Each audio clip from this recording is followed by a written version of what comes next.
کچھ وقت خدا کو دینے سے خود کا وقت سدھر جاتا ہے۔ صبر سے رحمت کا انتظار کیجیے۔ جو چیز آپ کے لیے ہے وہ صرف آپ کے لیے ہی ہے۔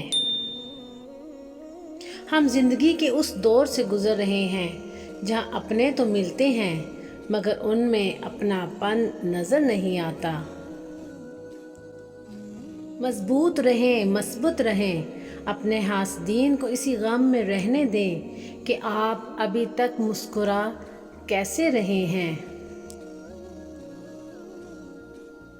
کچھ لوگ کچھ بھی نہیں کرتے مگر لوگ ان سے خوش رہتے ہیں، اور کچھ لوگ جان ہتھیلی پر بھی نکال کر رکھ دیں تو بھی ان کی قدر نہیں ہوتی۔ جیسا سوچو گے ویسا بنو گے، تمہارے خیالات ہی تمہاری تقدیر ہیں۔ آپ کی سوچ، اچھی سوچ ہی آپ کے شاندار مستقبل کی ضمانت ہے۔ جب کسی کی کمی محسوس ہونے لگے تو سمجھ جاؤ کہ زندگی میں اس کی موجودگی بہت گہری ہونے لگی ہے۔ بہت سی غلطیاں ہوئیں زندگی میں، لیکن جو غلطیاں لوگوں کو پہچاننے میں ہوئیں ان کا خمیازہ سب سے زیادہ بھگتا۔ اللہ بہتر کرے گا، لیکن اگر اللہ نے بہتر نہ کیا تو ایمان رکھو کہ اگر اللہ نے بہتر نہ کیا تو بہترین کرے گا۔ غم کو بھی اسی طرح قبول کرو جس طرح خوشی کو کرتے ہو، کیونکہ دونوں ایک ہی مصنف کی لکھی ہوئی ہیں۔ جو لوگ دوسروں کو اپنی دعاؤں میں شامل کرتے ہیں، خوشیاں سب سے پہلے ان کے دروازے پر ہی دستک دیتی ہیں۔ سب کہنے کی باتیں ہیں، کوئی کسی کا درد نہیں سمجھتا سوائے اللہ کے۔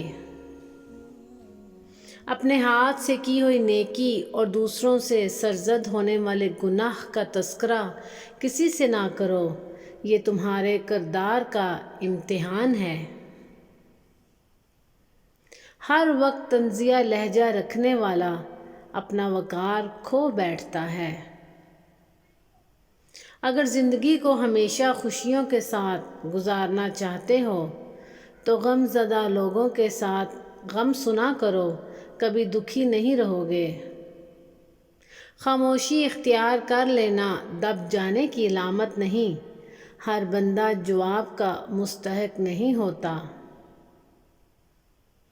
کبھی کسی کا دل مت دکھاؤ، اس کے آنسو آپ کے لیے سزا بن سکتے ہیں۔ وہ جگہ چھوڑ دو جہاں تمہارے احساس اور الفاظ کی قدر نہ ہو، پھر چاہے وہ کسی کا گھر ہو یا کسی کا دل۔ اپنے رب سے دوستی کر لو، یہی وہ ذات ہے جو آپ کو کبھی تنہا نہیں چھوڑتی۔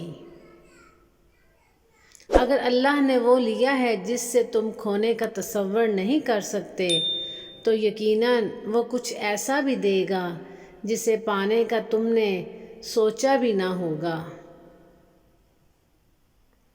3 قسم کے لوگوں پر اچھا وقت کبھی نہیں آتا: سست اور کاہل انسان پر، بددیانت اور بے ایمان انسان پر، اور اپنی زندگی کو بے ضابطگی اور بے ڈھنگ طریقے سے گزارنے والے انسان پر اچھا وقت کبھی نہیں آتا۔ کسی کی آنکھ تمہاری وجہ سے کبھی نم نہ ہو، کیونکہ تمہیں اس کے ہر آنسو کا قرض چکانا ہوگا۔ جزاک اللہ۔ ویورز، اگر میری ویڈیو پسند آئی ہے تو اس کو لائک اور شیئر ضرور کیجیے گا، اور پلیز میرے چینل کو سبسکرائب ضرور کیجیے گا۔